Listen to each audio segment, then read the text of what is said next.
OK， 係咁我哋就到咗呢個亞皆老街附近啦。我哋去呢個亞皆老街86號啊，昌明大廈。咁我哋上去5樓睇睇先。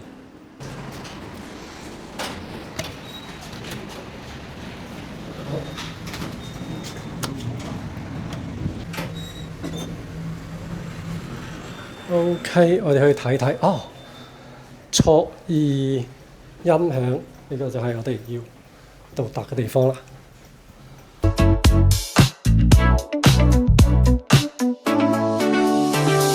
好，咁我哋就嚟到卓爾音響啦。Excel concept。我哋入咗嚟咧，我哋先睇睇啊。呢個係其中一間房嚟嘅，旁邊有好多陳列喺度嘅。我哋見到主理人啊，羅生你好。大家好，大家好。啊，喺度洗緊碟。係啊。啊，日常工作係咪日常工作啊？客膠都係對你嚟講係好重要嘅一個信源啊。係嗜好，而且都係收藏品嘅工作，所以係同好多發燒友一樣咧，就係珍惜係啦。你譬如花咗一隻冇一隻㗎啦。咁啊，梗係啦。尤其是舊碟係嘛？一個點保護呢張碟咧？洗碟啦，當然要洗啦。即係尤其是啲天氣，我哋南方啦，香港嘅天氣成日都潮濕，好容易發毛啦。係啦。咁洗完之後就入翻個靚啲嘅一啲我哋叫防靜電嘅袋啦。哦，你係次次都會換一個新袋啊？一般大公司都係用一啲比較普通嘅嗰啲叫膠袋啦，即係內袋啦。係冇錯。咁內袋呢啲都分好多種㗎嘛。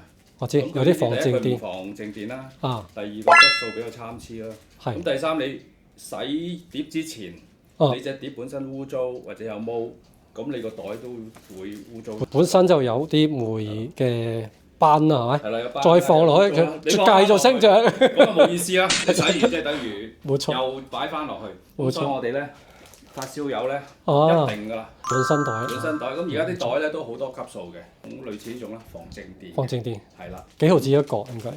哇！唔得啊！都2-3。哦，2-3蚊，會好啲咯嚇。好啲咯 ，OK。啲啦。好，咁講到呢個洗碟啦，我見你用緊個洗碟機啊。洗碟機都好多種嘅。係。即係無論佢個方法啊、牌子啊、個形式啊咁樣樣。當然。咁類似呢啲咧，就係我哋一啲比較傳統嘅。傳統啲。呢個叫線洗，係咪？線洗其實都係真空吸翻啲水嘅。冇錯。咁佢呢用人手嘅。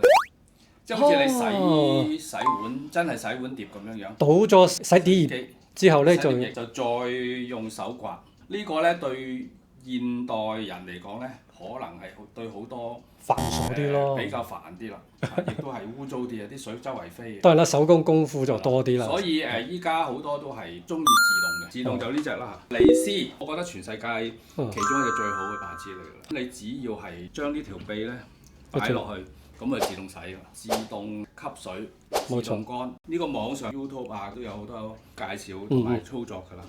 咁呢個其中一隻啦嚇。咁另外咧，我哋公司亦都有呢個叫做超聲波嘅，叫 Hummingbird。而家亦都好多人用嘅，好處就係慳地方。慳地方，一次性可以洗好多張。唔係一次性，都係做嘢洗，但係啲水可以循環用好多次。哦。咁就亦都係啦，有好處有唔好處啦。因為佢唔係好似呢啲傳統咁樣係用一啲接觸面。